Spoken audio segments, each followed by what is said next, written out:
أعوذ بالله من الشيطان اللعين الرجيم. بسم الله الرحمن الرحيم. الحمد لله الذي لم يتخذ ولدا ولم يكن له شريك في الملك ولم يكن له ولي من الذل وكبره تكبيرا.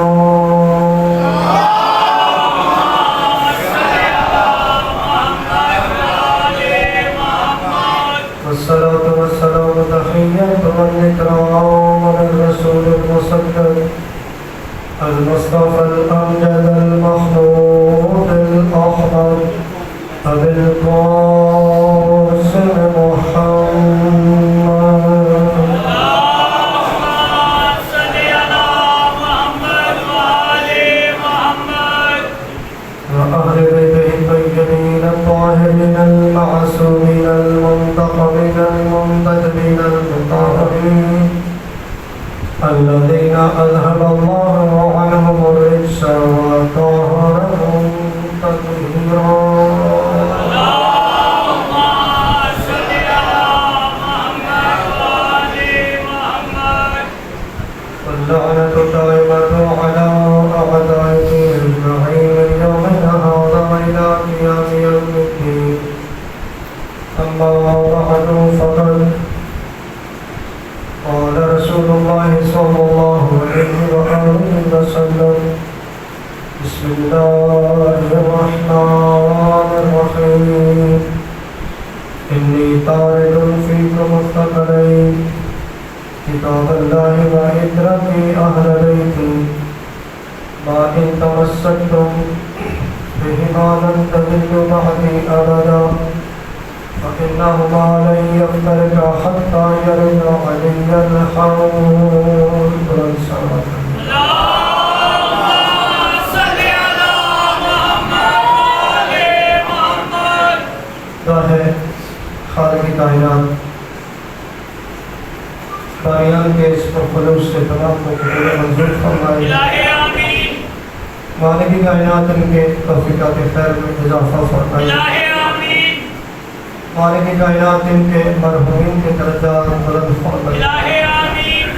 خصوص بانیان کی والد نائزہ اور ان کے والد محترم کے والد کی ذکر کی صدقے میں درجات بلند فرمائے. الہی آمین.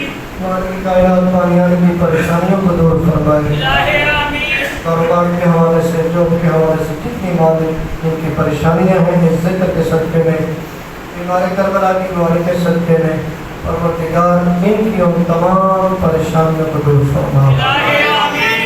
سرکار علی اکبر کے صدقے میں ایک ان کے بھائی علی شیخ جو کہ شادی کے سلسلے میں پریشان ہیں پروردگار ان کے نصیب اچھے فرمائے. الہی آمین. ان کے شادی میں رشتے میں آنے والی رکاوٹوں کو دور فرمائے. الہی آمین. جتنی بھی دعائیں ذہنوں میں رکھتے ہیں پروردگار کی دعاؤں کو قبول فرمائے. الہی آمین. ہم سب کی اس عبادت کو پروردگار قبول فرمائے. الہی ہم آمین. سب کی دعاؤں کو قبول فرمائے. الہی آمین. خداوند کریم کا لاکھ شکر ہے اس کریم نے ہمیں ایسے گھرانے کی محبت اور مودت نصیب فرمائی جس گھرانے کی مودت کو اللہ نے قرآن میں واجب قرار دیا. ایسے گھرانے کی محبت نصیب فرمائی کہ جن کی صرف مودت کا ذکر قرآن میں نہیں ہے، جن کی ثقافت کی گواہی بھی قرآن دیتا ہے، جن کی شجاعت کی گواہی بھی قرآن دیتا ہے، جن کی صداقت کی گواہی بھی قرآن دیتا ہے، جن کی طہارت کی گواہی بھی قرآن دیتا ہے، جن کی ولایت کی گواہی بھی قرآن دیتا ہے. تو خوش نصیب ہے وہ انسان جسے یہ گھرانہ ملا، اس گھرانے کی محبت ملی اور اس سے بڑھ کے اس گھرانے کا ذکر سننے کے لیے یہ مجلس عزا ملی. ایک حدیث سے ابتدا کرنے لگا ہوں اور بہت ہی عظیم حدیث ہے. اگر آپ متوجہ ہیں تو میں کچھ بسم پڑھوں. اللہ بسم اللہ. یہ جو ہم مجالس میں آتے ہیں، آج 25 محرم ہے، یکم محرم سے شروع ہوئے، ایک ایک دن میں پتہ نہیں کتنی جگہ پہ ذکر حسین سنا ہوگا. میں حدیث سنانے لگا ہوں کہ یہ جو آپ ذکر میں آتے ہیں، مجلس میں آتے ہیں، اس مجلس میں آنے کی بھی ایک نیت ہے. واہ واہ. ہر کام کی ایک نیت ہوتی ہے. بسم اللہ. اس مجلس میں آنے کی بھی ایک نیت ہے. ایک نیت ہے. اگر آپ نے نیت سمجھ لی، یہ جو ارادہ ہے کہ آپ نے سمجھ لیا، تو پھر یقیناً آپ سوچنے پہ مجبور ہو گے کہ پھر ہمیں جب بھی آنا ہے یہی نیت لے کے آنی ہے. واہ واہ. وہ نیت کیا ہے؟ نبی کی حدیث ہے جو سنانے جا رہا ہوں.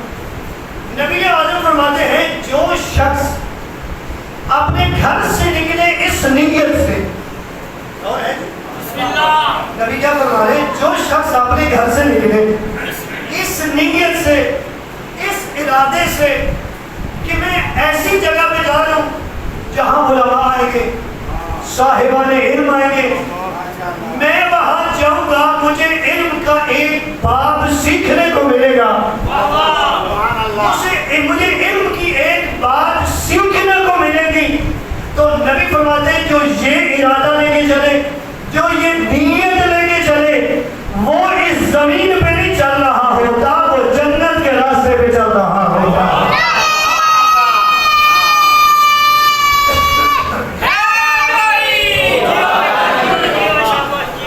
اللہ آپ کو سلامت رکھے.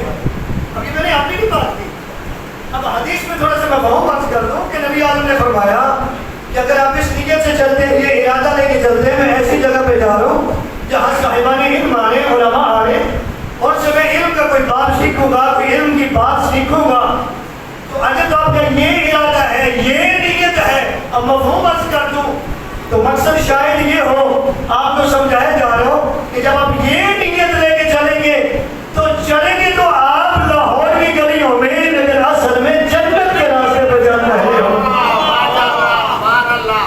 آپ کدھر چل رہے ہوں گے؟ جنت کے راستے پر. جنت کے راستے پر. راستے پہ. ابھی یاد رکھے گا، جنت کا راستہ کون سا راستہ؟ علم کا راستہ. جنت کا راستہ واہ واہ. کون سا راستہ؟ علم کا. علم کا راستہ جنت کا راستہ ہے. اور یہ جو مکتب ہے، جس مکتب پہ آپ ہیں، یہ مکتب بھی علم کا مکتب ہے. بے شک. کون سا مکتب ہے؟ علم کا. علم کا مکتب ہے. اب یہاں تک آپ کو سمجھ آ گئی.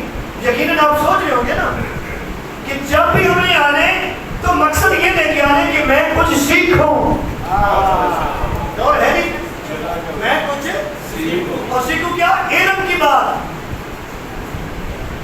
اب ایک اور جملہ کہہ دوں، کیا سیکھنا ہے نبی کی حدیث کے مطابق؟ علم کی بات. یعنی سارے نہیں بولے، سارے بولیں گے تو میں سارے بولے علم کی بات سیکھنے. تو نبی فرما رہے کہ آپ علم کی بات سیکھنے کے لیے چلے ہیں تو آپ یہ لاہور کی گلیوں میں نہیں چل رہے، آپ جنت کے راستے پر چل رہے ہیں. اس کا مطلب ہے کہ نبی چاہتے ہیں کہ مجلس میں جاؤ تو علم سیکھنے جاؤ. واہ واہ. اب میرا آپ سے سوال ہے، علم کون دے گا؟ باب العلم. توجہ ہے نہیں؟ بسم اللہ. گھبرا تو نہیں گئے؟ ماشاء علم اللہ. کون دے گا؟ نہیں، سارے نہیں بولے، ایک دو بندوں نے جواب دیا ہے. علم کون دے گا؟ باب العلم. علم وہ دے گا نا کہ جو علم جانتا ہے. واہ واہ. ٹھیک ہے. آج میرے برادر نے ایک سوال کیا کہ ایک میری عمر کا بچہ ہے، اس نے چند مجلس سے پڑھنا شروع کی ہے، تو آپ لوگ اسے علامہ کہتے ہیں. توجہ ہے جی؟ کہ کیا اسے علامہ کہنا چاہیے؟ میں نے کہا تعریف سن لے علامہ کی، آگے مرضی ہے آپ کی ان کی بھی. علامہ کہتے ہیں جس کے پاس بہت زیادہ علم ہو. واہ واہ. آپ توجہ ہے جی؟ علامہ کسے کہتے ہیں؟ اس کے پاس بہت زیادہ علم. بڑے بڑے علماء جو ہیں وہ ہلی صاحب کو علامہ کہتے تھے. واہ واہ. اپنے آپ کو بھی علامہ نہیں کہتے تھے، لیکن جناب ہلی کی جب بات آتی تھی تو کہتے تھے علامہ ہلی. واہ واہ. جس کا مطلب پتا چلا، معیار پتا چلا کہ علامہ ہر بندہ نہیں ہے. لیکن کیا کریں، ہمارے ہاں تو کلیے کچھ اور ہے. ایک سے پڑھ کے ہمارے مولانا آئے، بس ایک جملہ کہہ کے میں اپنے موضوع کو لے کے آگے بڑھوں گا.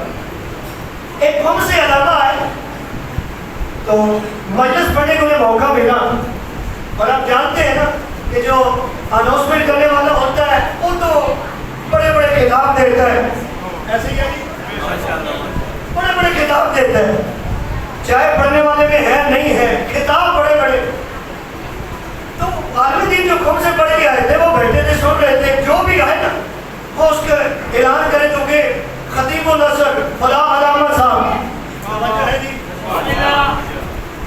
وہ سارے پڑھتے گئے. آخر میں اس علامہ صاحب کی باری آ گئی تو وہ سٹیج سٹی پوچھتا ہے کہ آپ کا اعلان جو ہے مولانا کر کے کرنا ہے یا علامہ کر کے؟ توجہ ہے جی، یعنی آپ کو علامہ کہنے ممبر پہ کہ مولانا کہنے. اس نے کہا کہ اصل علامہ کی بات ہے وہ تو میں ہوں نہیں، اگر پاکستانی علامہ کی بات ہے اتنا گیا گزرا بھی نہیں ہو. اگر پاکستانی علامہ کی بات ہے پھر اتنا گیا گزرا بھی. علامہ وہ ہے جس کے پاس بہت زیادہ سمجھ آ گئی بات کی. تو مجلس میں اپنے آنے کیا سیکھنے؟ مجھے لگتا ہے آپ کے لیے مشکل ہوگی یہ باتیں. کس کے لیے آنا آپ نے؟ علم سیکھنے. یعنی نبی چاہ رہے ہیں کہ تم جاؤ علم سیکھنے. اور یہ یاد رکھیے، ابھی میں نے مجلس پڑھی وہاں پہ میں نے یہ جملہ کہا تو کافی لوگ جو وہاں نہیں تھے، ایک دو بندے ہی تھے، میں یہ جملہ ادھر بھی کہہ دوں کیونکہ اس سے ریلیٹڈ ہے. انسان جو ہے نا، انسان وہ 2 سال کا ہوتا ہے تو اپنے پاؤں پہ کھڑا ہونا شروع ہوتا ہے. میں جملہ دے جاؤں گا اگر آپ کی توجہ ہوگی تو. انسان کا بچہ کم از کم 2 سال کا ہوگا تو اپنے پاؤں پہ کھڑا ہوگا. وگرنہ جو حیوانات ہیں ان کے بچے ادھر پیدا ہوئے کھڑا ہو گئے. چرند پرندے پیدا ہوئے اڑنا شروع ہو گئے. ایسے ہے کہ میں غلط کر بزرگ بولیے گا. حیوانات کے بچے جو ہیں وہ جلدی جلدی کھڑے ہو جاتے ہیں، چلنا شروع ہو جاتے ہیں. پرندے ہیں وہ جلدی جلدی پرواز کرنا شروع ہو جاتے ہیں. لیکن انسان کا بچہ 2 سال میں کھڑا ہونا شروع ہوتا ہے. یعنی 2 سال میں کھڑا ہوتا ہے پھر ساری زندگی انسان بننے میں لگ جاتی ہے.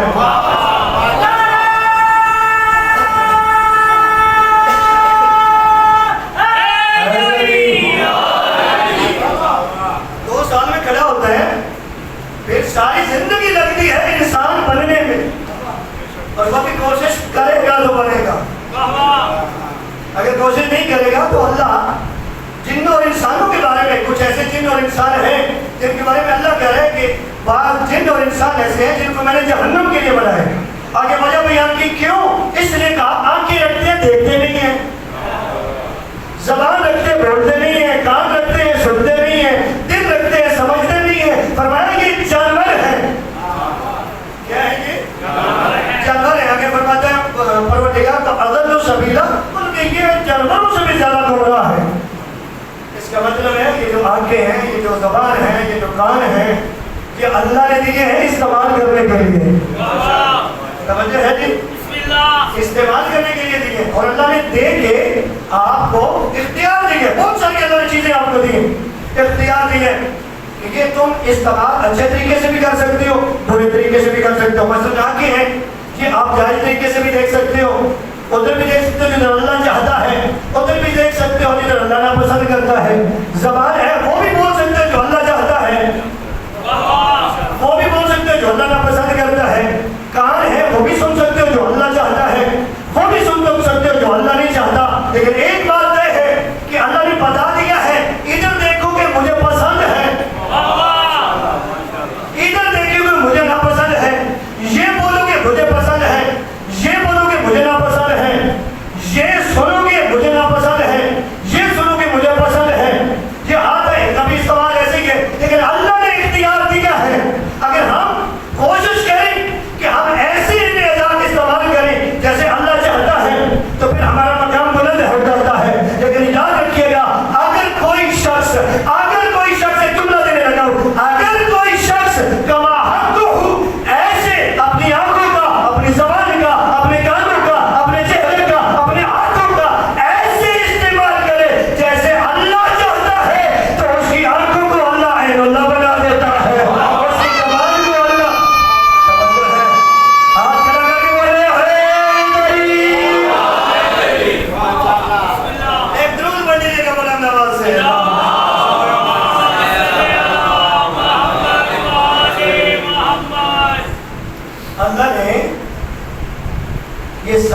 اعزاز دیے ہیں.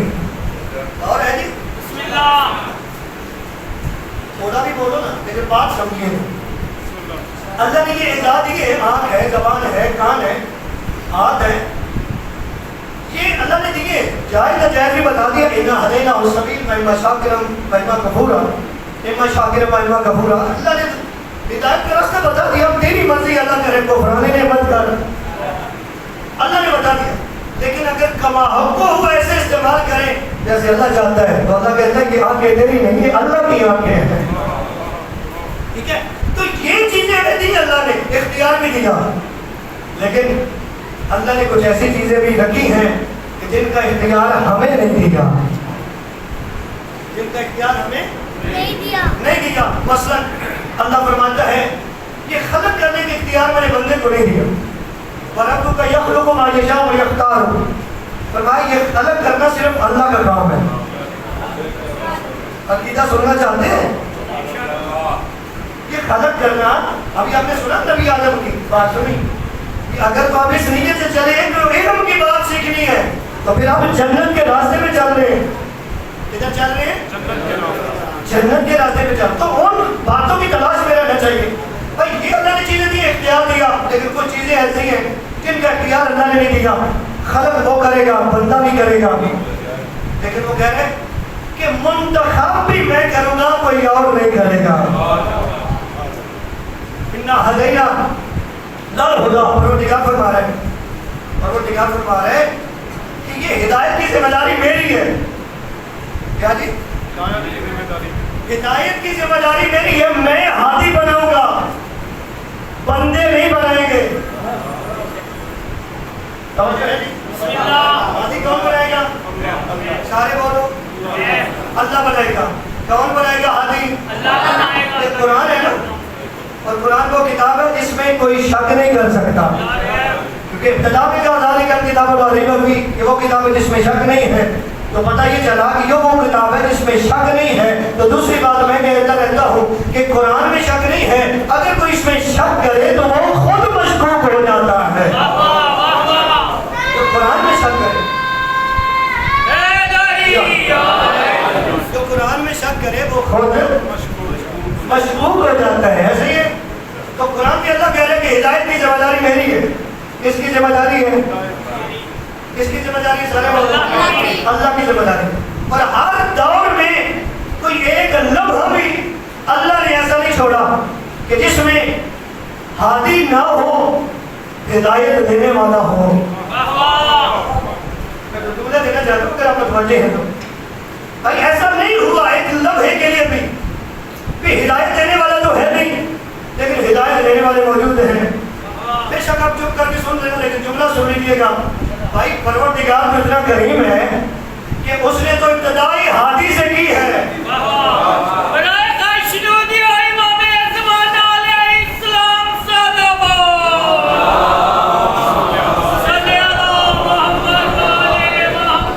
ہدایت ابھی دینے والے نہیں ہے. اور آدم تو بعد میں آئیں گے, پہلے آدم آئے نا. بھائی ہم سب تو ہدایت دینے والے ہیں, لیکن سب سے پہلے آئے جناب آدم. اور جناب آدم کون ہے؟ ہادی, ہدایت دینے والے. لیکن ابھی ہدایت دینے والا تو آیا نہیں. تو اللہ کا کتنا پیارا نظام ہے کہ ابھی ہدایت دینے والا آیا نہیں, ہدایت دینے والا پہلے بھیج دیا. کیوں؟ ایک لمحے کے لیے بھی ایسا نہیں ہوا کہ ہدایت دینے والا نہ ہو, ہدایت دینے والے موجود ہو. کیوں؟ اس لیے کوئی بندہ اللہ کے خلاف یہ شکایت بھی نہ کر سکے کہ میں ہدایت دینے والا تو تھا, ہدایت دینے والا نہیں تھا. تو اللہ نے ہادی پہلے بھیج دیا. اور اللہ کی کتاب میں ایک آیت موجود ہے, بلند تعالیٰ علیہ سنت اللہ تبدیلا. خدا فرماتا ہے, کیا فرماتا ہے؟ خدا فرماتا ہے کہ اللہ کی سنت تبدیل نہیں ہوتی. اللہ کی سنت تبدیل. تو پہلی سنت تو ہمارے سمجھ آ گئی نا, کہ اللہ کی سنت ہمیں سمجھ آ گئی کہ اللہ ہدایت کے بغیر نہیں چھوڑتا. اللہ ہدایت کے بغیر. میں دیکھ رہا ہوں آپ متوجہ نہیں ہو رہے, میں چاہتا ہوں جملہ آپ کی یہ جو زرعی زمین ہے نا دماغوں کی, میں وہاں تک پہنچاؤں تاکہ آپ جواب بھی دے پائیں. بھائی کچھ لوگ کچھ باتیں ایسی ہوتی ہیں جو سننا ضروری ہوتی ہے. میں نے کہا ایک لمحہ بھی اللہ نے نہیں چھوڑا کہ ہدایت دینے والا تو ہو، ہدایت دینے والے نہ ہو. کیوں؟ کیونکہ اللہ چاہتا ہے کہ حجت کوئی نہ تمام کر سکے کہ میں ہدایت دینے والا تھا، ہدایت دینے والا کوئی نہیں تھا. اللہ نے ہر دور میں ہادی کا انتظام کیا ہے، اور ہادی کا انتظام کیا اللہ نے کہا ولن تجد لسنت اللہ تبدیلا، کہ اللہ فرما رہے ہیں کہ میری سنت میں تبدیلی نہیں ہوتی. اب اللہ کی سنت ہمارے سمجھ آ گئی کہ اللہ ہدایت دینے والے کے بغیر چھوڑتا نہیں ہے. ہر دور میں ہادی کا ہونا ضروری ہے. جب اللہ نے ہر دور میں ہادی کو رکھا ہے تو جب چند بندے تھے یا بندے نہیں تھے اللہ نے ہادی بھیجا ہے. تو پھر مجھے اتنا بتا دیے اب جب ہزاروں کی تعداد میں اربوں کی تعداد میں موجود ہے تو کیا ہادی کوئی نہیں ہے؟ سارے بولے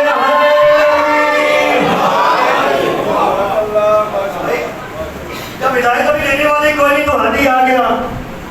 جب چند بندے ہیں تو ہادی موجود ہے. تو اب تو اربوں کی تعداد میں ہے نا. ہدایت دینے والے ہیں یا نہیں؟ تو کیا ہادی نہیں ہے؟ ماننا پڑے گا کہ ہادی ہے. کون ہے جی؟ ہادی ہدایت دینے والا ہے. کیونکہ ہدایت دینے والا نہیں ہوگا تو لوگ بھی تو کہیں کہ خدایا ہدایت دینے والے ہم تھے، ہادی نہیں تھا. اگر ہم نے غلط کام کیے تو ہماری مجبوری تھی، کسی نے بتایا ہی نہیں. تو کیا اللہ اپنے سر میں لے گا؟ بولو نا میرے ساتھ، اللہ اپنے سر میں لے گا؟ نہیں لے گا.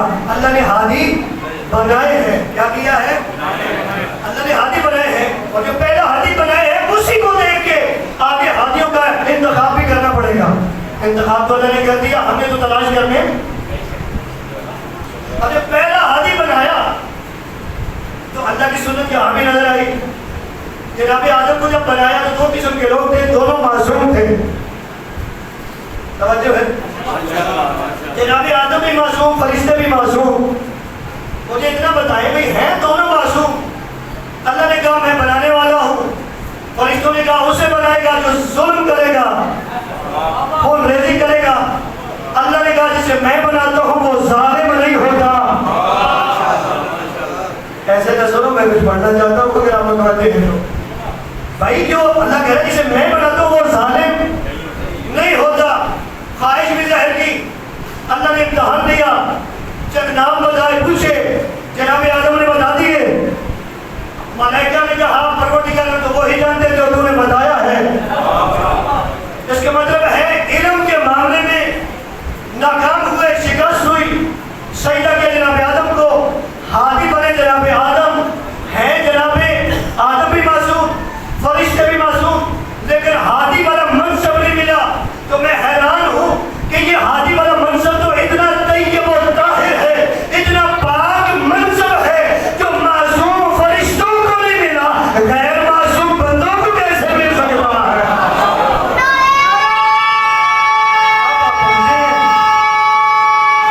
سارے بولے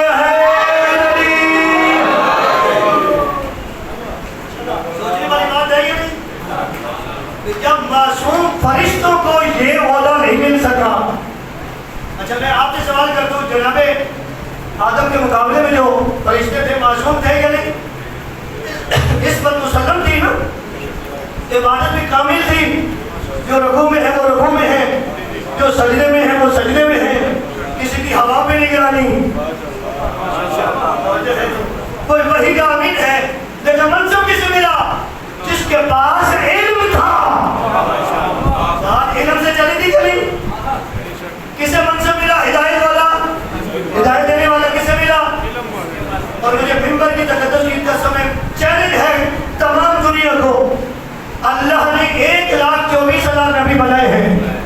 مجھے کوئی ایک نبی ایسا بتا دے کہ اللہ نے نبی بنایا ہو اور اس دور میں اس نبی سے بڑا علم رکھنے والا ہو. یعنی نبی کوئی اور ہو لیکن اس نبی سے زیادہ علم کسی اور کے پاس ہو. ایک بھی نہیں بتا سکو گے. کیا جی؟ یعنی جہاں عصمت ہادی کے لیے عصمت تو ہونا ضروری ہے، وہاں علم ہونا ضروری ہے. اللہ نے اس ہدایت کے سلسلے کو 3 طریقوں سے چلایا. کیونکہ 1,24,000 نبی ہیں، ایسے کہ 313 رسول ہیں، 5 العظم ہیں ایسے کہ نبوت اللہ نے جناب آدم سے چلائی، رسالت اللہ نے جناب نوح سے چلائی، امامت اللہ نے جناب ابراہیم سے چلائی۔ آج تو لوگ امامت کو مانتے نہیں ہیں، لیکن اللہ تو قرآن میں کہہ رہا ہے نا کہ میں نے آزمایا ابراہیم کو، فَأَتَمَّهُنَّ، وہ پورے اترے۔ اے ابراہیم میں نے تجھے لوگوں کا امام بنا دیا۔ کیا کر دیا؟ امام بنا دیا۔ ابراہیم علیہ السلام پہلے عبد بھی تھے، رسول بھی تھے، نبی بھی تھے۔ کہ اتنی ہوتی ہے، پہلے کچھ نہیں کہا، جب کہا میں تجھے امام بنانے والا ہوں، ابراہیم علیہ السلام نے کہا اگر امام بنانے والا ہے تو اس عہدے کو میری ذریت میں رکھنا۔ کس میں رکھنا؟ ذریت میں رکھنا۔ جب کہا ذریت میں رکھنا، اللہ نے کہا تیری ذریت میں امامت رہے گی لیکن ظالموں کو امامت نہیں ملے گی۔ میرے بھائی یاد رکھیے گا کہ امامت تو شروع ہوئی جناب ابراہیم علیہ السلام سے، اور ہمارے نبی امام بھی ہے، نبی بھی ہے، رسول بھی ہے۔ یہ باتیں تو سمجھنے والی ہیں۔ ہمارے نبی امام بھی ہے، رسول بھی ہے، نبی بھی ہے۔ اچھا پورا قرآن پڑھ لے، پورے قرآن میں یہ بات تو آپ کو ملے گی خاتم النبیین کہ نبی پہ نبوت ختم ہو گئی۔ مجھے پورے قرآن میں کوئی ایک آیت دکھا دے جس میں اللہ نے کہا ہو نبوت بھی ختم ہوگی، میرے نبی کی امامت بھی ختم ہو گئی۔ پتہ نہیں آپ متوجہ ہے یا نہیں؟ ایک آیت دکھا دے کتاب کی نبوت بھی ختم ہے اور امامت بھی۔ بولو نا میرے ساتھ، آپ کے عقیدے کی ترجمانی کر رہا ہوں، علم لینے آئے علم دے رہا ہوں۔ تو بھائی امامت تو ہے، امامت تو بھی ختم نہیں ہوئی۔ جب امامت ختم نہیں ہوئی تو نبی تو جا رہے ہیں، تو پھر ہادی تو کوئی ہونا چاہیے نا، ہادی ہونا چاہیے۔ آپ نے بھی آنا تھا، آپ کے بعد بھی لوگوں نے آنا تھا، اور یہ شریعت تو نہیں تھی قیامت تک۔ اب ایسے تو نہیں چھوڑ کے چلے گئے، اور جا بھی کیسے سکتے ہیں؟ جس نبی کے قلب پہ قرآن نازل ہوا، نبی جانتے نہیں ہیں اس قرآن میں موسیٰ کا ذکر سب سے زیادہ، نبی جانتے نہیں بنی اسرائیل کا ذکر سب سے زیادہ، اور یہ بھی تو جانتے ہیں 40 دنوں کے لیے موسیٰ گئے تھے کوہ پہ۔ کتنے دنوں کے لیے؟ 40 دنوں کے لیے موسیٰ گئے تھے کوہ پہ۔ ایک کام کر کے کہتے ہیں، اپنا نائب بنا کے کہتے ہیں۔ کیا کر کے کہتے ہیں؟ نائب بنا کر کے۔ اور نائب کا نام کیا تھا؟ جناب ہارون۔ کیا نائب تھا؟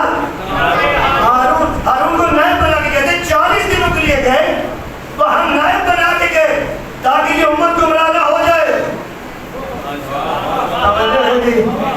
گمراہ 40 دن گزرے وہاں پہ، لیکن پیچھے کیا ہوا؟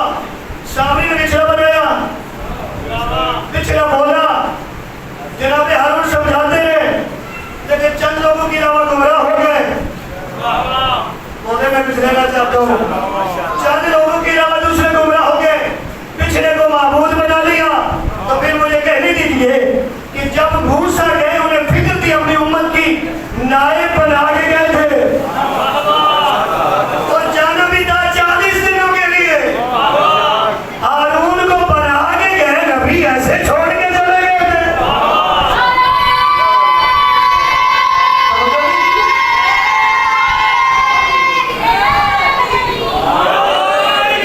نبی کو فکر تھی اپنی امت کی، نبی کو کیا تھا؟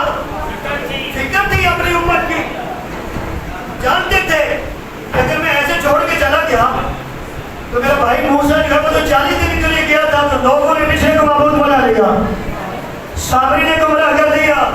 اگر میں چلا گیا تو کہیں کوئی سامری نہ آ جائے، کہیں کوئی سامری نہ آ جائے۔ تو نبی اعظم نے کیا کیا؟ نبی اعظم نے کسی کے سپرد کیا ہے، اور مختلف حدیث ہے۔ نبی نے ایک حدیث جو صحیح مسلم میں، برادری علیہ سنن کی کتابیں صحیح مسلم میں موجود ہے، سنن دارمی میں موجود ہے، سنن ترمذی میں موجود ہے، مستدرک میں حاکم میں موجود ہے، جو ہے میری طرف ان ساری کتابوں میں، برادری علیہ سنن کی کتابوں میں یہ حدیث موجود ہے۔ انی تارکون فیکم الظاہر کتاب اللہ وعدرتی اہل بیتی ما ان تمسکتم بہما لن تضلوا بعدی ابدا فإن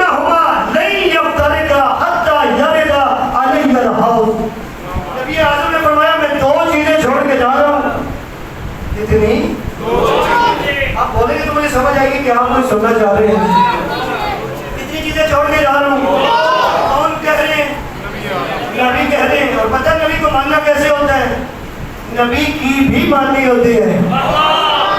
نبی کو ماننا یہ ہے کہ نبی کی بھی، یعنی صرف نعرہ کافی نہیں سیدی مرشدی یا نبی، بلکہ نبی کی ماننی ہے. کیونکہ اللہ کہہ رہے ہیں کہ میں نہیں کہہ رہا وَمَا آتَاكُمُ الرَّسُولُ فَخُذُوهُ وَمَا نَهَاكُمْ عَنْهُ فَانْتَهُوا. میرا رسول جو دے وہ دینا ہے. اور یہ یاد رکھیے گا، کوئی شیعہ اتنے تک شیعہ نہیں جتنے تک نبی کی نہ مانے، نبی کا کلمہ نہ پڑھے.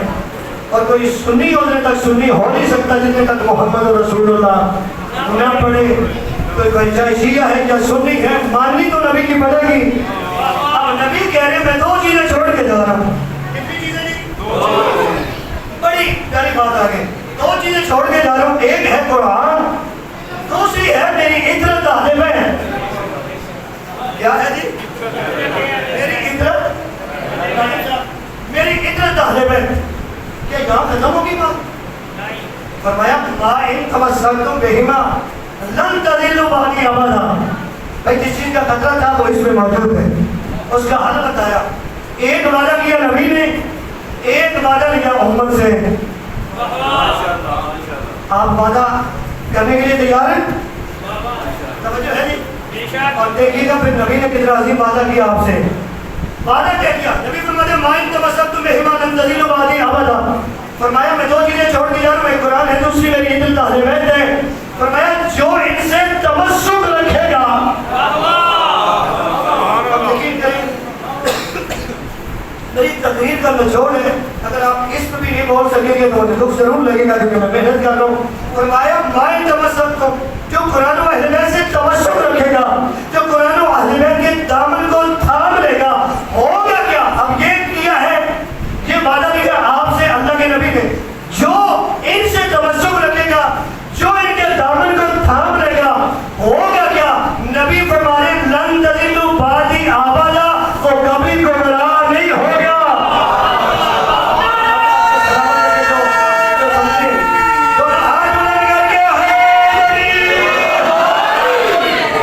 آپ متوجہ ہو گئے؟ آپ مجھے سمجھ آ گیا؟ باقی جو چند باتیں ہیں وہ آپ سمجھ پائیں گے. بھائی ایک وعدہ کیا نبی نے، آپ متوجہ ہو گئے؟ یہی ہمارا آج کا موضوع ہے کہ ایک وعدہ کیا نبی نے. وعدہ کون سا ہے؟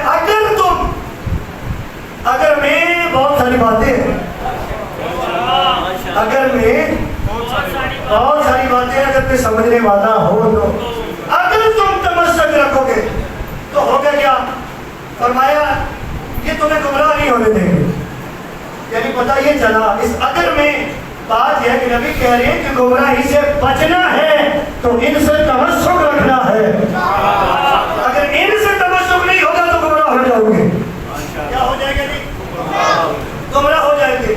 لیکن ان سے تمسک رکھتے ہو تو پھر کیا ہوگا؟ ان تو گمراہی سے بچو گے. آگے فرمایا فَإِنَّهُمَا لَن يَفْتَرِقَا. فرمایا یہ دونوں کبھی جدا نہیں ہوں گے. یہ کاش امت مسلمان اس ایک جملے کو سمجھ جاتے.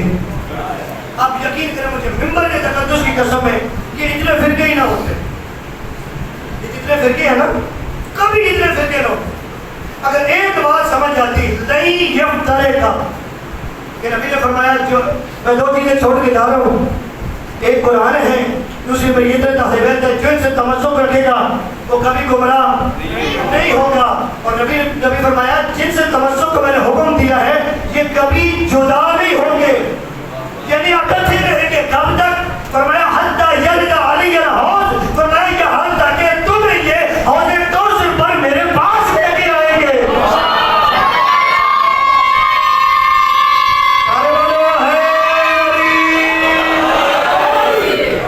یہاں تک بات سمجھ آ گئی جی؟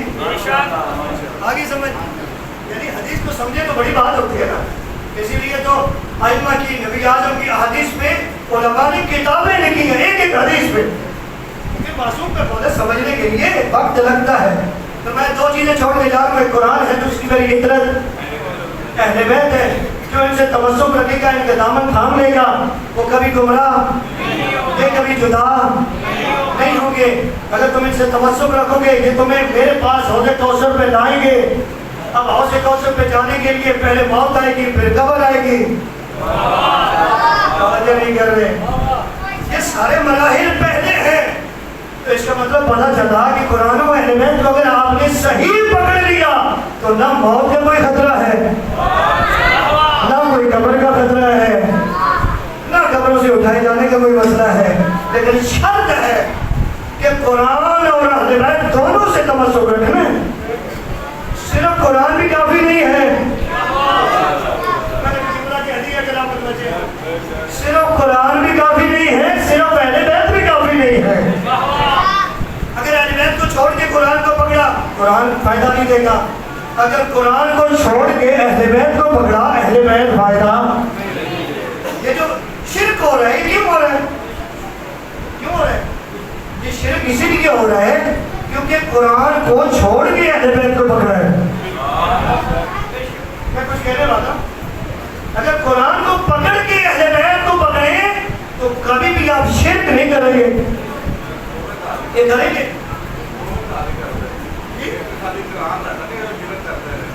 یہ میں دونوں کی بات کرتا ہوں. میں نے تو کچھ ایک کی بات ہی نہیں کی.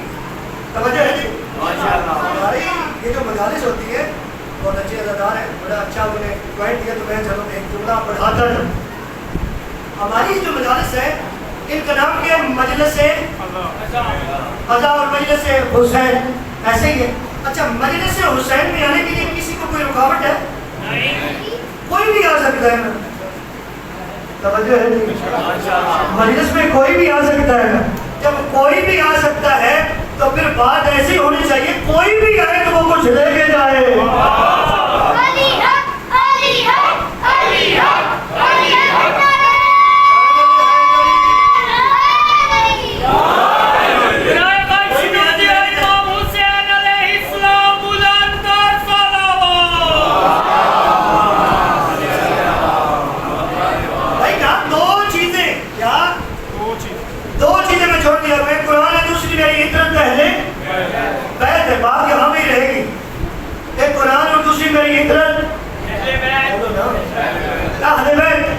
پہلے قرآن کی بات کریں. قرآن کیا ہے؟ قرآن مجموعہ ہے آیات متشابہات اور آیات محکمات کا. سورہ آل عمران پڑھیے کہ قرآن میں آیات متشابہات بھی ہیں آیات محکمات بھی ہیں. محکمات ایسی آیات جن کا ترجمہ آپ پڑھتے ہیں آپ کو پتہ چل جاتا ہے کہ پروردگار کیا فرما رہا ہے. متشابہات وہ ہیں جن کا ظاہری معنی کچھ اور ہے اصل میں کچھ اور ہے. اصل میں کچھ اور ہے. اور اللہ نے اسی کے آگے فرمایا یہ جو متشابہات ہیں نا ان کے سمجھنے کے لیے ان کا علم ان کی تعبیر یا اللہ جانتا ہے یا راسخون فی العلم جانتے ہیں. یعنی یا اللہ جانتا ہے یا وہ جانتے ہیں جو علم میں راسخ ہے. توجہ ہے جی. کسی بندے نے میرے چھوٹے معصوم پہ سوال کر دیا مولا مجھے یہ بتائیں یہ آیات متشابہات کا ظاہر معنی کچھ اور باطن معنی کچھ اور اگر ایسے ہی آیات تھی تو ان کو نازل کرنے کی ضرورت کیا تھی؟ تو چھوٹے معصوم نے فرمایا اللہ نے یہ آیات نازل اس لیے کی ہے کہ ساری کائنات اہل بیت کی محتاج ہو جائے.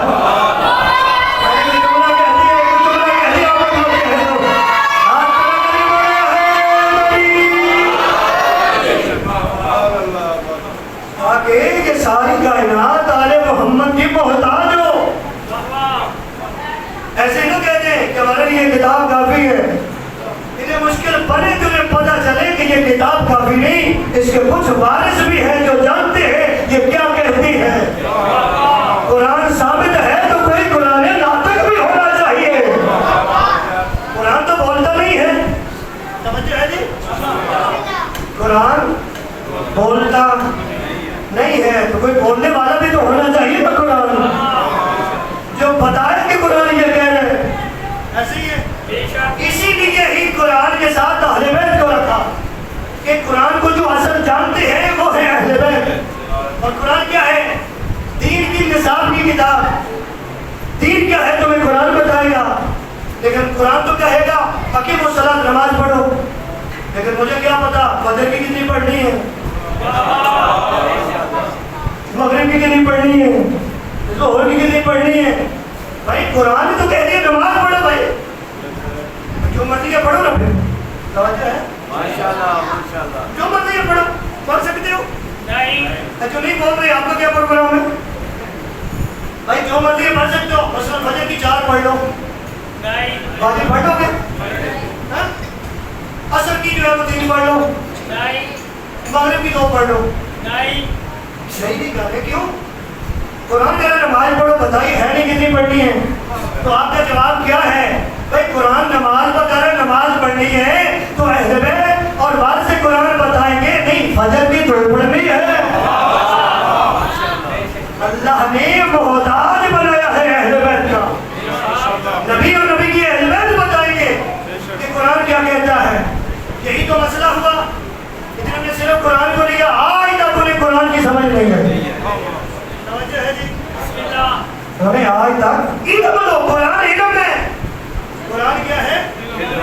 علم ہے. علم لینے کے لیے باب العلم پہ آنا پڑے گا. کدھر آنا پڑے گا؟ بس مختصر کرو.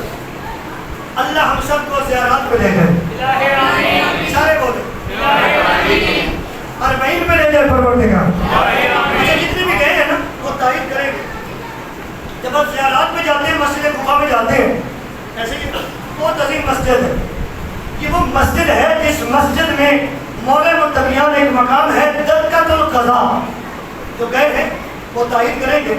ابھی بھی ایک مقام ہے دقت القضاء. وہاں پہ مولا علی علیہ السلام بیٹھ کے فیصلے کرتے تھے. آپ کی مرضی ہے نا, بات علی کی ہو پھر بھی نہ بولے منفیوں والے.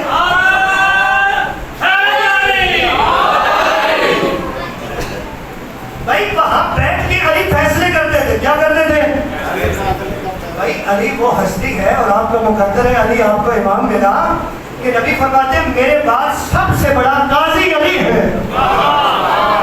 اور جج وہی اچھا ہوتا ہے جس کے پاس علم زیادہ ہوتا ہے. جس کے پاس علم نہیں ہے وہ کون سا جج ہے؟ وہ تو پھر کسی جج کی منتیں کرے گا نا. پتہ نہیں آپ اگر کسی کو جج کی کرسی پہ بٹھا بھی دیا جائے تو کوئی سوال پوچھا جائے گا نا, تو وہ تو یہی کہے گا مجھ سے کیوں پوچھتے ہو جب علی موجود ہے ان سے پوچھو.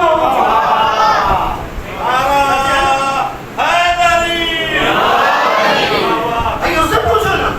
بھائی اگر علم ہوگا تو پھر علم والا کہے گا کہ مجھ سے پوچھو. تو علی فیصلے کرتے تھے اور علی کے ہر کام عدالت میں مبنی تھے. یہاں تک کہ علی تو تلوار چلاتے تھے, اس میں بھی عدل تھا. علی تلوار چلاتے تھے, اس میں بھی عدل تھا. اور آپ فرماتے ہیں کہ یہ جو جنگ صفین ہوئی ہے نا, جنگ صفین میں ایک رات تھی لیلۃ الحریر, جس میں ہزاروں لوگ قتل ہوئے. اتنی گھمسان کی جنگ ہوئی. جب صبح ہوئی لوگوں نے اپنے اپنے لاشیں جو ہے وہ اٹھائے تو دیکھ رہے تھے, تو ایک دوسرے سے پوچھتا تو بھی رات موجود تھا, میرا چچا مارا گیا, میرا بھائی مارا گیا, کوئی کہتا ہے میرا عزیز مارا گیا, میرا فلاں رشتہ دار مارا گیا. بتا سکتا ہے میرے بھائی کو کس نے مارا, میرے عزیز کو کس نے مارا, میرے باپ کو کس نے مارا؟ تو دوسرا کیا کہتا, کہا یہ پوچھنے والی بات نہیں ہے, اپنا لاشیں اٹھا گھر لے جا, تو ترازو کے دونوں پلوں میں ان کو رکھ دینا, اگر دونوں حصے برابر ہوں تو علی نے مارا ہے.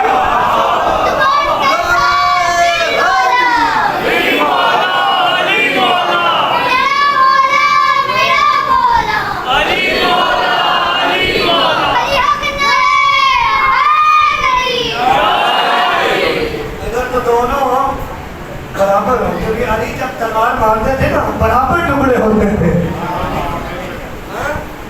ایسے تو نہیں کہا گیا نا کہ لا فتح الا علی ناصر بہتا ذوالفقار, کہ ذوالفقار جیسی تلوار نہیں ہے, علی جیسا بہادر نہیں ہے. تو علی کی تو تلوار کی کاٹ میں بھی عدالت تھی, تو دقت القضاء میں بیٹھ کے فیصلے کرتے تھے. یہ مسجد کوفہ کے ایک مین دروازہ ہے جس کا نام ہے باب ثوبان. ہے نہیں دروازے کا نام باب ثوبان. کیا سارے بابا میں کیوں لگے رہے؟ باب ثوبان. ثوبان عربی میں کہتے ہیں ناک کو. کس کو کہتے ہیں؟ اجدہا کو, سانپ کو کہتے ہیں ثوبان عربی میں. ثوبان عربی میں اور اردو میں کہتے ہیں ناک, سانپ, اجدہا. تو ہوا کیا تھا, اس کا نام باب ثوبان اس لیے پڑا کہ مولا علی علیہ السلام کی ایک فضیلت کی وجہ سے اس کا نام باب ثوبان رکھا گیا. ہوا کیا، مولا علی فیصلے کر رہے تھے، کیا ایک ناگ آیا دروازے سے داخل ہوا. اب لوگ جو ہے وہ ڈرنا شروع ہوئے. علی نے فرمایا ڈرنے والی بات نہیں ہے، اس کا کام آپ سے نہیں ہے، میرے ساتھ کام ہے. ایسا امام آپ کو اللہ نے دیا ہے. ناگ کو کس سے کام ہے؟ لوگ ڈر گئے تھے. کیا تھا بھائی، علی کی محفل میں چاہے بیٹھے تھے، لوگ ایک جیسے تو نہیں تھے نا، ڈرنے والے بھی تھے. اور ہم نے تو کبھی نہیں کہا سارے ایک جیسے ہیں بھائی، کیونکہ ہمیں تو قرآن نے بتایا کہ رسول فضلنا بعضهم علی بعض. اللہ کہہ رہے میں نے بعض رسولوں کو بعض رسولوں پر فضیلت دی ہے. جب نبی اور رسول ایک جیسے نہیں ہے تو ان کے کلمہ پڑھنے والے سارے ایک جیسے کیسے ہوں گے؟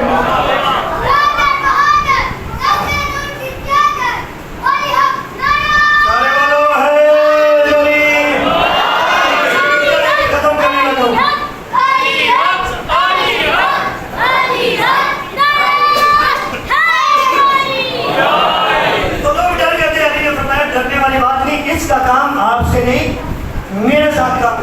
لوگوں نے راستہ لے لیا. ناگ چلتا ہوا آیا. اب میں نہیں بتا سکتا کہ جب ناگ کو راستہ دیا لوگوں کے دلوں پہ کیا ہو رہا تھا، میں تو نہیں بتا سکتا. اب روایت کہتی ہے راستہ ملا، ناگ آیا. علی تھے منبر میں. ناگ آیا قریب. جب ناگ قریب آیا، ناگ ہوا بلند. توجہ ہے، ناگ ہوا بلند. جب ناگ بلند ہوا، علی نے تھوڑا سر چکایا، کانوں کے ساتھ ناگ نے کوئی بات کی. چلا گیا ناگ، کہا راستہ دو، اسے جانے دو. جب ناگ چلا گیا، بولا ناگ کیا کرنے کے لیے آیا تھا؟ امام نے فرمایا یہ ناگ نہیں تھا، یہ جنات میں سے ایک قبیلے کا سردار تھا. مجھ سے مسئلہ پوچھنے آیا تھا کہ وراثت کے بارے میں کوئی مسئلہ پوچھ رہا تھا کہ کس کا کتنا حق ہے، کس کا کتنا ورثہ ہے. میں نے اسے بتایا، یہ چلا گیا. اب آپ بھی حیران ہوں گے، ہم میں نے جب پڑھا تھا تو میں بھی ایک دفعہ حیران ہوا تھا. پھر ناگ تو تھا نا، علی ڈرے کیوں نہیں؟ بھائی علی امام ہے، امام ڈرتا ناگ سے نہیں ہے.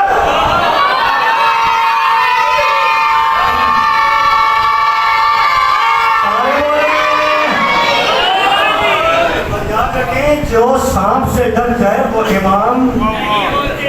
بھائی امام تو صرف انسانوں کا امام تو نہیں ہے، امام تو ہر چیز کا امام ہے. کیا ہے جی؟ ہر چیز کا امام ہے. لیکن امام کی اس فضیلت کی وجہ سے اس دروازے کے نام باب ثوبان رکھا گیا. اب آپ جائیں گے تو آپ کو پتہ چل جائے گا نا کہ یہ دروازہ باب ثوبان کیوں ہے.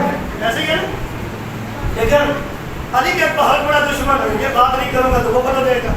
اس کو جب اقتدار ملا تو اس نے کیا کیا؟ اس نے کہا کہ میں تو ہوں علی کا دشمن. تو یہ جب تک باب ثوبان کے نام سے دروازہ ہوگا لوگوں کو تو پتہ چلے گا علی کتنا عظمت والا تھا. اس کی بڑی فضیلت تھی. آج اس کو منوانے کی کوشش کی جا رہی ہے. ہے میرے ساتھ لیکن میں پڑھ جاؤں گا. اس نے کیا کیا؟ اس نے کہا کہ یہ کچھ کرتے ہیں، اقتدار تو ہاتھ میں آ گیا. جب اقتدار ہاتھ میں آئے تو ظاہر ہے کچھ نہ کچھ تو لوگ کرتے ہیں. ایسے ہی ہے. اس نے ایک بڑا سا ہاتھی باندھ دیا دروازے پہ. کیا باندھا؟ ہاتھی دروازے پہ باندھ دیا. جب ہاتھی باندھے تو وہ 6 مہینے بندہ رہا. کیوں؟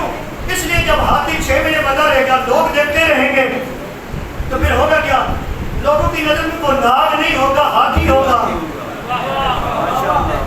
تو جب ہاتھی ہوگا تو اس دروازے کا نام باب الفیل ہو جائے گا، باب ثوبان نہیں ہوگا. لیکن اللہ کی قسم ہے، قسم با خدا، وہ ہاتھی بھی مر گیا، ہاتھی والے بھی مر گئے.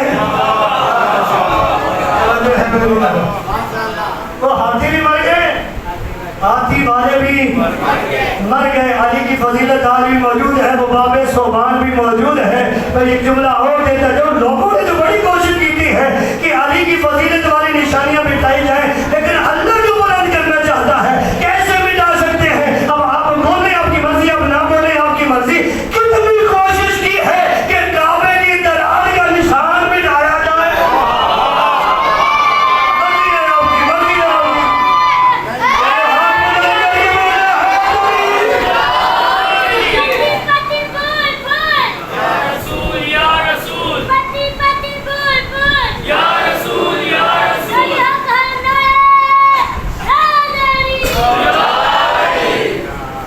یہ کسی شاعر نے کہا ولی نے کتنا انوکھا ولی بنایا ہے، ولی نے کتنا انوکھا ولی بنایا ہے، ولی نے کتنا انوکھا ولی بنایا ہے، جو چاہتے تھے محمد وہی بنایا ہے، ولی نے کتنا انوکھا ولی بنایا ہے، جو چاہتے تھے محمد وہی بنایا ہے۔ یہ دیکھ دیکھ کے اکثر ہے سوچتے ہم لوگ وہ آپ کیسا ہے جس نے علی بنایا ہے۔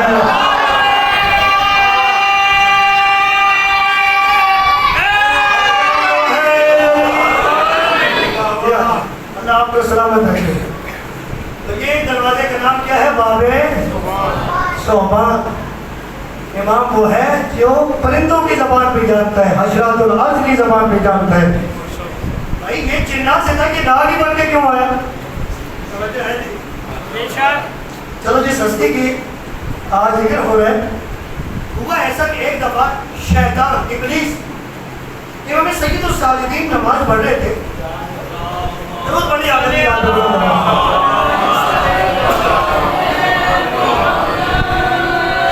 امام نماز پڑھ رہے تھے، امام نمازی تھے، کیا تھے؟ زین العابدین تھے، سید الساجدین تھے، عبادت کر رہے تھے۔ سجدے میں جب گئے تو ابلیس آیا سانپ کی شکل میں۔ کس شکل میں آیا؟ سانپ کی شکل میں۔ امام کے انگوٹھے کو منہ میں لے کے چبانا شروع کر دیا۔ توجہ ہے؟ کیوں؟ تاکہ امام کی عبادت میں خلل آئے، خضوع و خشوع ختم ہو جائے۔ کیوں چاہتا ہے؟ ابلیس چاہتا ہے۔ کس شکل میں چاہتا ہے؟ سانپ کی شکل میں آگے چاہتا ہے۔ کس شکل میں؟ سانپ کی شکل میں۔ لیکن ہوا ناکام۔ امام کی عبادت میں جو خضوع و خشوع ہے اس میں خلل نہیں آیا۔ جب خلل نہیں آیا تو ایک عاطف غیبی کی آواز آئی، انت زین العابدین، تو زین العابدین ہے۔ روایت تو ہے اتنی، لیکن میں آپ سے سوال کروں گا، یہ تھا جو شیطان ابلیس جو تھا یہ سانپ کی شکل میں کیوں آیا؟ سوچنے والی بات آئی ہے۔ اور یہ ابلیس بھی جنات میں سے تھا، اور جن کی تعریف کیا ہے؟ جن جو ہے یہ ناری ہے، آگ سے بنا ہوا ہے، ہر شکل میں آ سکتا ہے، جہاں تک کہ کتا اور خنزیر بھی بن سکتا ہے۔ فرشتے کی کیا تعریف ہے؟ فرشتہ جو ہے وہ ہے نوری، لیکن کتے اور خنزیر کے علاوہ ہر شکل اختیار کر سکتا ہے، لیکن جن کتا اور خنزیر بھی بن سکتا ہے، لیکن اتنی شکلیں جو اختیار کر سکتا ہے کہ سانپ بن کے کیوں آیا؟ سوچنے والی بات ہے۔ کوئی اور شکل میں آ سکتا تھا۔ تو میں نے اور علماء نے بھی یہ بات بیان کی کہ شاید اس کی ذہن میں تھا کہ پہلے سانپ بن کے میں نے ایک آدم کو پھسلایا تھا، فَأَزَلَّهُمَ الشَّيْطَانُ، کہ آدم کو پھسلایا کس نے؟ شیطان نے سانپ کی شکل میں آگے۔ تو اس نے سمجھا میں اس آدم کو بھی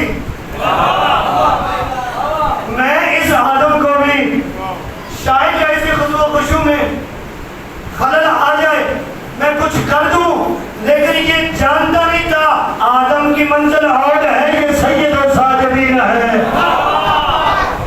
آدم کی منزل اور ہے، یہ فخر آدم ہے۔ اور آگے سانپ جب آ جائے نا سامنے، شرعی مسئلہ ہے، جب آپ کو جان کا مسئلہ پڑ جائے، جان کے لالے پڑ جائے، تو اپنی جان بچانے کے لیے آپ نماز توڑ سکتے ہیں۔ آپ کیا کر سکتے ہیں؟ نماز کو توڑ سکتے ہیں، یہ شرعی مسئلہ ہے۔ لیکن میں کہتا ہوں مولا آپ نے نماز کیوں نہیں توڑی؟ توجہ ہے؟ نماز نہیں توڑی مولا، یہ بڑا خطرناک ہوتا ہے، آپ کی آنکھوں میں آنسو بھی نہیں، آپ بھاگے بھی نہیں، اضطراب بھی نہیں ہے، پریشانی بھی نہیں ہے۔ مولا سامنے امام فرمائے کہ بھاگوں کیوں؟ بھاگتا تب جب میں بھاگنے والے کا بیٹا ہوتا، میں فرار کا بیٹا نہیں، میں کرار کا بیٹا، میں کیوں بھاگتا؟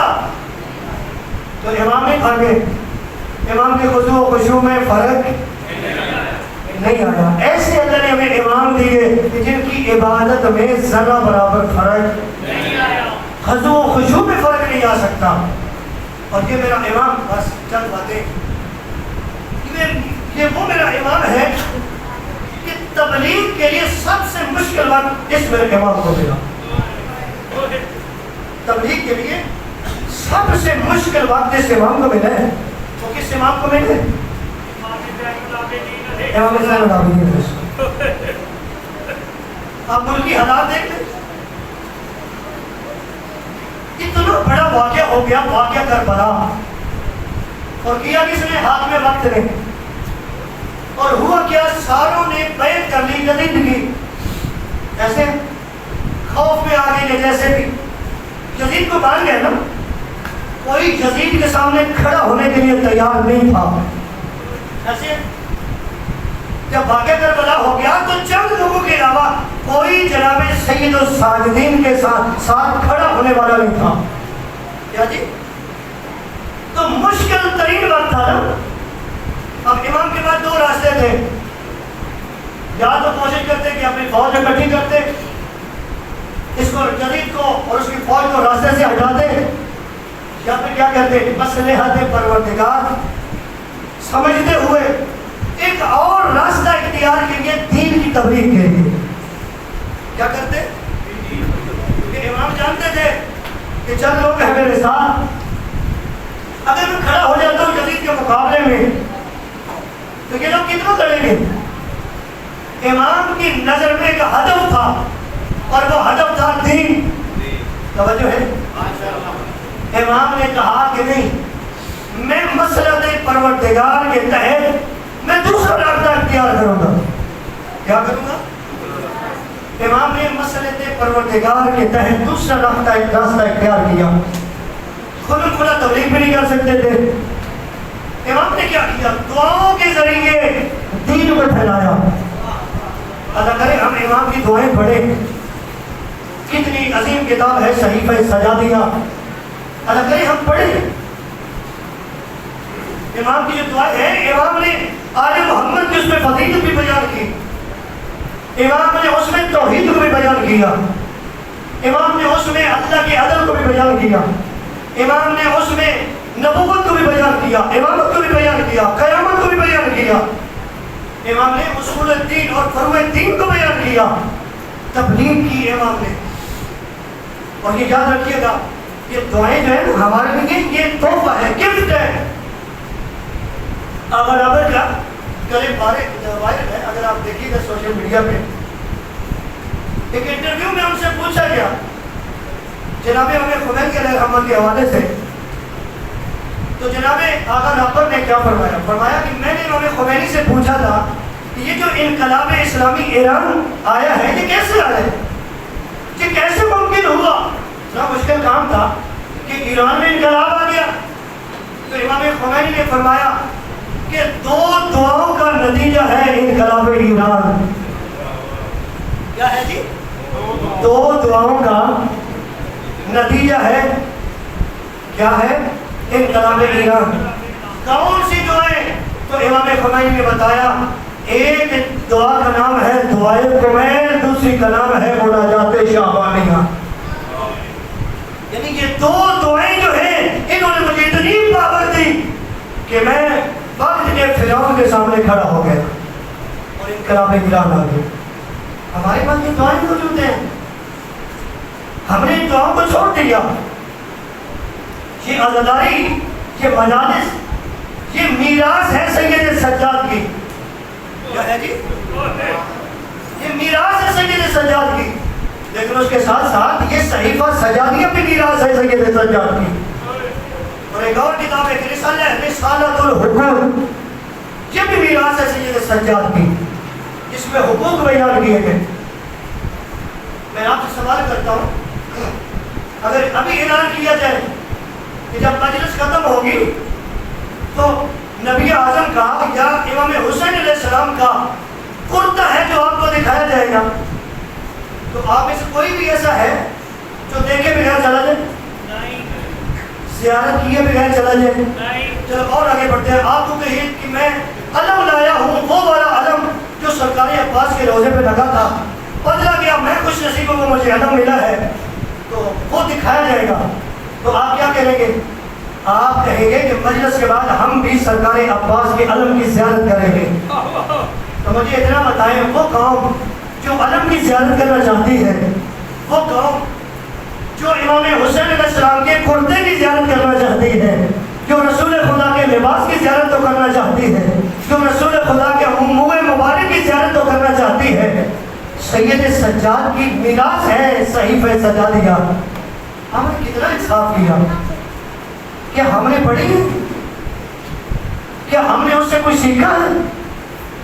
کتنی ایسے لوگ ہیں جن کو رسالت الحقوق کا پتہ ہی نہیں ہے، جنہیں صحیفہ سجادیہ کا پتہ ہی نہیں ہے۔ ہمیں کوشش کرنی چاہیے، اور میں پھر کہہ رہا ہوں قسم بخدا اگر انسان صحیفہ سجادیہ پڑھ لے نا، یہ جو آج شرک کیا جا رہا ہے نا، شرک، یہ ختم ہو جائے کہ کبھی آپ میں سے کوئی بندہ نہ ہوتے جو شرک کرے گا۔ لیکن مسئلہ یہ ہے کہ ہم نے ان دعاؤں پہ چھوڑ دی، جن دعاؤں کی وجہ سے یہ جو چھٹے امام نے اتنا علم کا انقلاب لائے ہیں، چھٹے امام، اس کی بنیاد کیا ہے؟ اس کی بنیاد چوتھے امام کی دعائیں ہیں۔ کیا ہے؟ چوتھے امام کی دعائیں ہیں۔ چوتھے امام کی دعاؤں کی وجہ سے پانچویں امام کے لیے ماحول بنا، وہ باقر العلوم بنے، انہوں نے علم کے دریا بہا دیے۔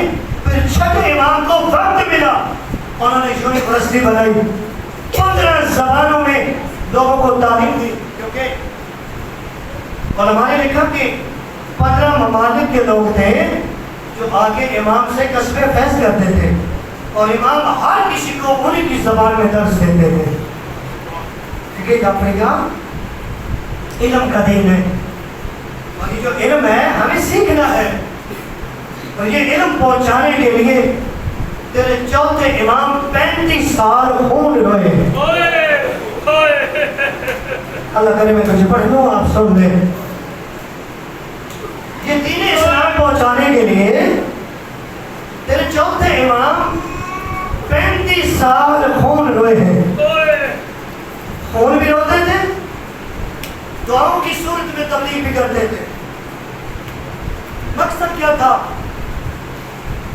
عاشورہ کو بھی بیان کیا جائے، اور عاشورہ کا جو مقصد تھا، مقصد دین تھا، وہ بھی بیان کیا جائے۔ اگر یہ دین والا مقصد اتنا عظیم نہ ہوتا تو بی بی اور زینب جیسی اور سر پہ چادر نہ ہو، یہ کوئی برداشت کرتا ہے؟ لیکن ایسا ہوا ہے۔ امام حسین، ان کے اصحاب، ان کے بیٹوں، ان کے جانشاروں کے قتل پہ بھی بات ختم نہیں ہوئی۔ اس دین کے بچانے کے لیے چلو ایک جملہ کہتا جاؤں، کربلا کی بقا کا نام زینب ہے، حسینیت کی بقا کا نام زینب و سجاد ہے۔ اگر زینب و سجاد نہ ہوتے کربلا میں دفن ہو جاتی۔ تو یاد رکھیے گا، جہاں کربلا کو یاد کریں وہاں ان کربلا کے اور ازاداری کے موسموں کو بھی یاد رکھا کریں۔ میرے امام نے دعاؤں کے ذریعے کے پیغام پہنچایا، لیکن یاد رکھیے گا دکھ بڑے دیکھے، ان دکھوں کے باوجود بھی خدا کو نہیں بھولے، اور ہمیں درس دیا جتنا بڑی بھی مصیبت آ جائے خدا کو نہیں بھولنا، ہمارا ذکر بھی ہو رہا ہو خدا کو نہیں بھولنا۔ حضرت میرے چوتھے امام 35 سال خون روئے، دعا کی صورت میں تبلیغ کی، اتنا روتے تھے کہ پانی سامنے آتا تھا، امام پانی نہیں پیتے تھے، بولا ان کے تمہارا پانی پی لے، امام فرماتے کیسے پانی پیوں، میرا بابا 3 دن کا پیاسا مارا گیا۔ آج 25 محرم ہے، منت سماج کا دن نہیں، بخل نہ کیجیے گا، جناب سیدہ راضی ہوگی، بہت آئے گا اس میرے امام کا جو 35 سال خون روتا رہا۔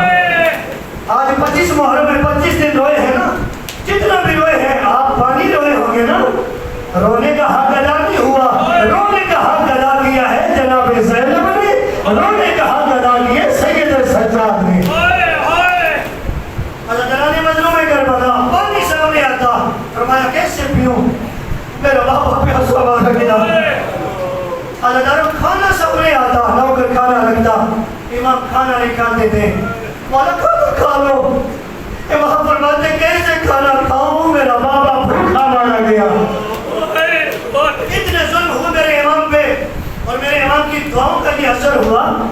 جو مدینے کے قصاب تھے نا, قصاب, وہ امام کے سامنے کسی جانور کو ذبح نہیں کرتے تھے. میں کہوں گا بھلا ہو آپ کا, لوگوں نے تو حیا نہیں کیا, اور اتنا حیا تو کیا ہے نا سید سجاد کا. قصاب میرے امام کے سامنے جانور کو ذبح نہیں کرتے تھے. جب امام آ رہے ہوتے تھے جانور کو نہیں ذبح کرتے تھے. اب علماء کہتے ہیں ایک دفعہ ہوا ایسا, امام آ رہے تھے, ایک قصاب نے جانور کو لٹا دیا تھا. ابھی ذبح کرنے لگے تھے کہ کسی دوسرے قصاب نے کہا کہ ذبح نہ کرنا, چوتھے امام آ رہے ہیں. اجرکم اللہ کا جملہ پڑھ لو. چوتھے امام آ رہے, کسی نے چھوڑ دیا, ذبح نہیں کیا, جانور کو آزاد کیا. جب میرے امام قریب آئے, میرے امام نے قریب آ کے فرمایا میں جانتا ہوں تو جانور ذبح کرنا چاہتا تھا, تو میری وجہ سے تو نے ذبح نہیں کیا, تو نے حیا کیا ہے. لیکن یاد رکھ یہ جو تو عمل کر رہا تھا نا, یہ بھی میرے نانا کی سنت ہے, جو کر رہا تھا میرے نانا کی سنت ہے. میں راضی ہوں, لیکن اتنا مجھے جملہ بتا دے کہ یہ جو تو ذبح کر رہا تھا ذبیحہ کے آداب جانتا ہے, اور آپ کے نبی کا کلمہ پڑھا ہے, آپ کے نانا کا کلمہ پڑھا ہے, جانتا ہوں. کہا پہلا ادب کون سا ہے؟ کہا پہلا ادب یہ ہے کہ جس جانور کو بھی ذبح کیا جائے, ذبح کرنے سے پہلے اسے پانی پلایا جائے. اور آنے والے امام کہتے ہیں میرا بابا, ارے تمہارے ماننے والے تو جانوروں کو بھی پانی پلاتے ہیں. ارے تو 3 دن کا حاضرکم اللہ, تو جملے کہہ رہے تھے تو 3 دن کا پیاسا مارا گیا. کہا دوسرا ادب کیا ہے؟ کہا دوسرا ادب ہے کہ کسی جانور کو جانور کے سامنے ذبح نہیں کیا جائے. اور آنے والا منہ پھر گیا مدینے کی طرف. لوگ کہتے ہیں میرا اللہ مجھے بھولتا ہے, کہتے ہیں 70 قدم پہ میری پھوپھی زینب سر پہ قرآن لے کے کھڑی تھی, اور تلوار کے ساتھ ذبح ہو رہا تھا, 13 ضربوں کے ساتھ حسین ذبح ہوتے رہے. ارے زینب کہتی نہ مار, میرا ایک بچ گیا.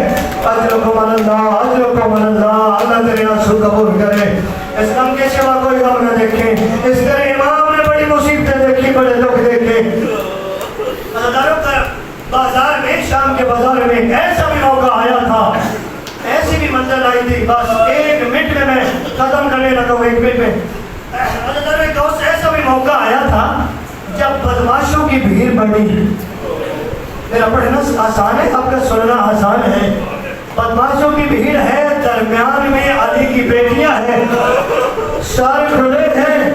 جب بدماشوں کی بھیڑ بڑی ہے, تیرے سید سجاد امام نے ایک جملہ کہا, پروردگار میں دنیا میں نہ آیا ہوتا یہ منظر میں نہ دیکھتا. ارے زینب کے سر پہ چادر نہیں ہے, وہ سامنے یزید کا دربار. اجرکم اللہ, اجرکم اللہ, اللہ تیرے آنسو قبول کرے. جس میرے امام پہ اتنی مصیبت آئی, اتنے دکھ آئے, اس میرے امام کو زہر دے دی گئی.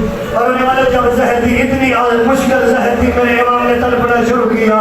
پتہ نہیں اولاد کے کیا حال تھا, میں نہیں بتا سکتا. بس اتنا بتاتا ہوں میرے 5ویں امام نے اپنے بابا کو غسل دینا شروع کیا, کیونکہ امام کو غسل دیتا ہے. امام غسل دینا شروع ہوئے,